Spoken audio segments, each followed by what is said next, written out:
নমস্কার বন্ধুরা, প্রত্যেক দিনের মতো আজকেরও হাজির হয়ে গেছি নতুন একটা রেসিপি নিয়ে। আজকের আমি বানিয়ে দেখাবো সকালের জলখাবার অথবা বাচ্চাদের স্কুল হোক বা কলেজ বা অফিসের জলখাবারের জন্য একদম উপযুক্ত একটা রেসিপি। আজকের রেসিপিটি বন্ধুরা তৈরি করার জন্য আমি এখানে 4 পিস পাউরুটি নিয়েছি। এবারে যে কাজটা আমাদেরকে প্রথমে করে নিতে হবে, এখানে পাউরুটিগুলোকে মিক্সিং জারের মধ্যে আমি দেখুন ভেঙে ভেঙে দিয়ে দিচ্ছি। এটাকে একদম গুঁড়ো করে নিতে হবে। আজকের এই রেসিপিটি তৈরি করার জন্য পাউরুটি ব্যবহার করছি, আর পাউরুটিগুলোকে ঠিক এই রকমভাবে গুঁড়ো করে নিয়ে ব্যবহার করতে হবে। আজকের রেসিপিটি বন্ধুরা আশা করছি আপনাদের কিন্তু ভীষণ ভালো লাগবে, আর খুবই স্বাস্থ্যকর একটা রেসিপি। এবারে দেখুন বন্ধুরা, আমি এখানে মিক্সিং জারের মধ্যে সমস্ত রুটিগুলোকে দিয়ে দিলাম, আর এই রকমভাবে একদম গুঁড়ো গুঁড়ো করে নিয়ে ফিরে এলাম। এবারে এই পাউরুটির সাথে আরও একটা উপকরণ আমাদের আজকে দরকার, সেটা হলো সুজি। বাজারে যে নর্মাল সুজি পাওয়া যায়, ওই সুজিটা দেখুন আমি একটা বাটি মেপে 1 বাটি পরিমাণে সুজি নিয়ে নিলাম। এবারে পাউরুটির সাথে আমি সুজিটাকে দিয়ে দিচ্ছি, দিয়ে এর মধ্যে দিয়ে দেব দেখুন বেসন দিয়ে দিচ্ছি আমি 1 চামচ পরিমাণে। ওটা কিন্তু চামচ ঠিক নয়, ওই ছোট্ট যে হাতাগুলো হয় ওই হাতা পরিমাণে 1 হাতা পরিমাণে আমি বেসন দিয়ে দিলাম। সমস্তটা আরেকটু ভালো করে গুঁড়ো করে নিয়ে একটা মিক্সিং এই রকম বোলের মধ্যে নিয়ে নিয়েছি। এবারে দিয়ে দিলাম স্বাদ মতো লবণ, আর দিয়ে দেবো একটু চিলি ফ্লেক্স, আর দিয়ে দিলাম ধনেপাতা কুচো, খুব সুন্দর একটা মিষ্টি গন্ধ হবার জন্য। সমস্ত উপকরণ খুব ভালো করে দেখুন মিশিয়ে নিতে হবে প্রথমে, তারপরে অল্প অল্প করে জল দিয়ে একটা ব্যাটার তৈরি করব।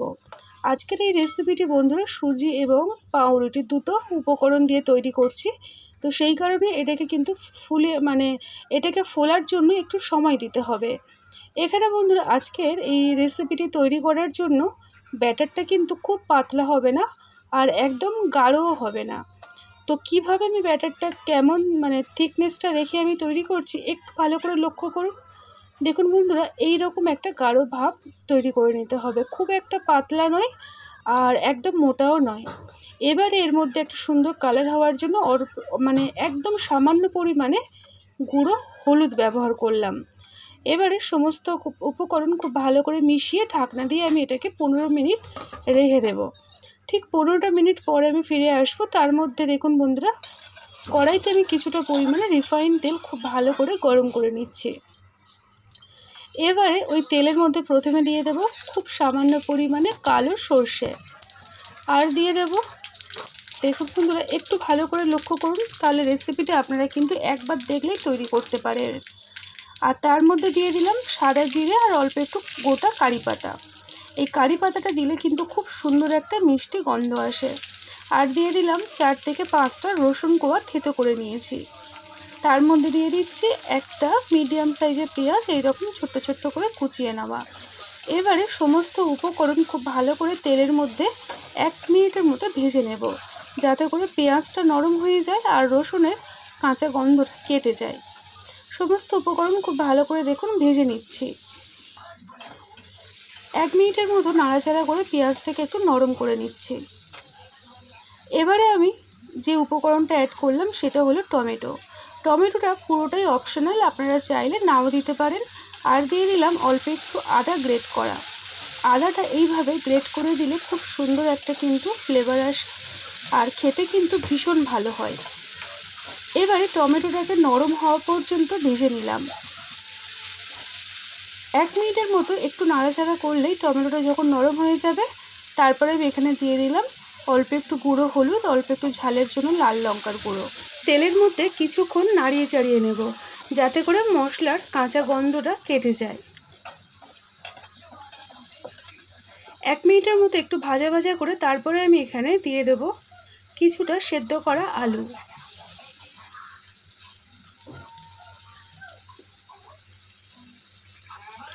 আলুগুলোকে হাতের সাহায্যে একটু ভেঙে দিলাম, আর দিয়ে দিলাম স্বাদ মতো অথবা পরিমাণ মতো লবণ।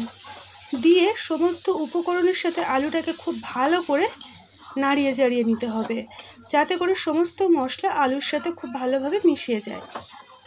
এবারে আরও 1 থেকে 2 মিনিট আলুটাকে খুব ভালো করে নাড়িয়ে চাড়িয়ে দেখুন আমি একটা ভিতরে স্টাফিংটা বা পুরটা তৈরি করে নিচ্ছি। আলুর পুর আমার একদম তৈরি হয়ে গেছে বন্ধুরা। যখন দেখবেন কড়ার থেকে একদম ছেড়ে আসছে বুঝতে পারবেন আলুটা কিন্তু খুব ভালোভাবে তৈরি হয়ে গেছে। এবারে এটাকে আমি ঠান্ডা করার জন্য আলাদা একটা পাত্রে তুলে নিচ্ছি। যতক্ষণে আমি আলুর স্টাফিংটা তৈরি করছিলাম তার মধ্যে কিন্তু যে সুজি পাউরুটি দিয়ে ব্যাটার তৈরি করলাম ওটা কিন্তু খুব ভালোভাবে ভিজে আর ফুলে গেছে। তো আলুর পুরটা দেখুন আমার তৈরি হয়ে গেল। তার মধ্যে আমি ফিরে এলাম আর আপনাদেরকে আমি দেখাচ্ছি, দেখুন যে ব্যাটারটা কত সুন্দর ফুলে গেছে, একদম নরম হয়ে গেছে। ব্যাটারটাকে ঠিক এই রকমভাবে আমাদেরকে তৈরি করে নিতে হবে, তাহলে দেখবেন খুব সুন্দর নরম হবে। যে টিফিনটা তৈরি হবে খুব নরম তৈরি হবে। একটা আমি কড়াই বসিয়েছি, তার মধ্যে সামান্য পরিমাণে তেল আমি চারিদিকটায় লাগিয়ে দিলাম। এখন আমি ওই ব্যাটারটা যে রেডি করলাম তার মধ্যে দিয়ে 1 হাতা পরিমাণে ব্যাটার আমি নিয়ে নিলাম। নিয়ে দেখুন কড়াইয়ের মধ্যে আমি এইভাবে চারিদিকটা ছড়িয়ে দিচ্ছি।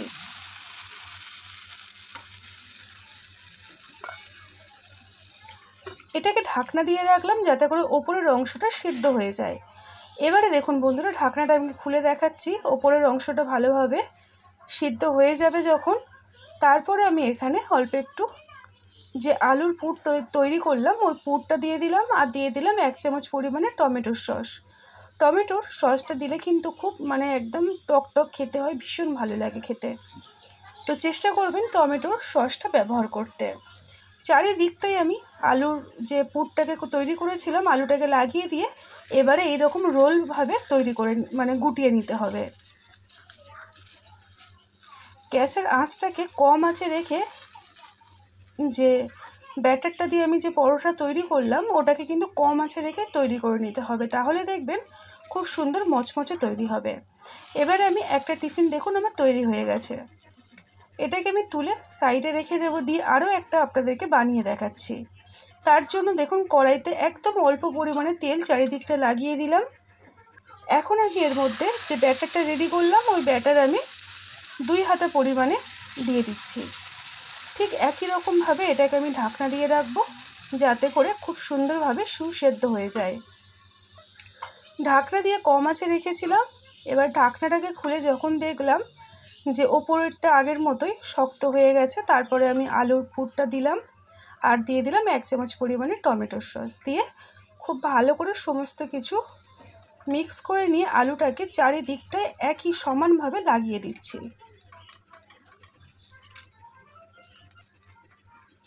এইভাবে চারিদিকটায় দেখুন আমি লাগিয়ে দিয়েছি, আর কত সুন্দরভাবে গোল করে রাউন্ড করে তুলে নিতে হবে। এই রকমভাবে একদম যেরকমভাবে আমরা এগরোল তৈরি করি ওই রকমভাবে ফোল্ড করে করে তৈরি এটাকে একদম রাউন্ড করে ঘুরিয়ে ঘুরিয়ে গোল করে তুলতে হবে। রেসিপিটি কিন্তু খুব সহজ, একদম তৈরি করতে সময় খুবই কম লাগে, আর এটা কিন্তু ভীষণ স্বাস্থ্যকর। আর বাচ্চাদেরকে যদি এই রকমভাবে একবার বানিয়ে দেওয়া যায় তারা কিন্তু খুব খুশি হয়ে খেয়ে নেয়, কারণ এটা খুবই হেলদি। আর তাছাড়া টমেটোর সস যেহেতু দেওয়া রয়েছে একটু চটপটা তৈরি হয়, খেতে কিন্তু ভীষণ লোভনীয় হয়েছিল। নিজে বানিয়েছিলাম আর এই রকমভাবে প্রায় বানিয়ে বাচ্চাদেরকে স্কুল কলেজে দিয়ে থাকি। তো বন্ধুরা দেখুন আমি আরও একটা তৈরি করে নিলাম। এবারে এটাকে আমি একটা প্লেটের মধ্যে তুলে নেব। একটা প্লেটের মধ্যে সমস্ত টিফিনগুলোকে আমি দেখুন তুলে নিচ্ছি। এবারে এটাকে আমি ছোট্ট ছোট্ট করে রাউন্ড শেপে কেটে নেব, দেখতেও ভালো লাগবে আর খেতেও সুবিধা হবে। আর এই রকম ছোট্ট ছোট্ট করে কেটে বাচ্চাদেরকে টিফিন বক্সের মধ্যে ভরে দিলে তারা কিন্তু কোনো ঝামেলাই মনে করবে না, আনন্দের সাথে খেয়ে ফেলবে। তো বন্ধুরা দেখুন টিফিনটা কিন্তু একদম আমার তৈরি হয়ে গেল। তো আজকে টিফিনের রেসিপিটি ভালো লাগলে নতুন হলে সাবস্ক্রাইব করে লাইক দিয়ে সাথে থাকবেন।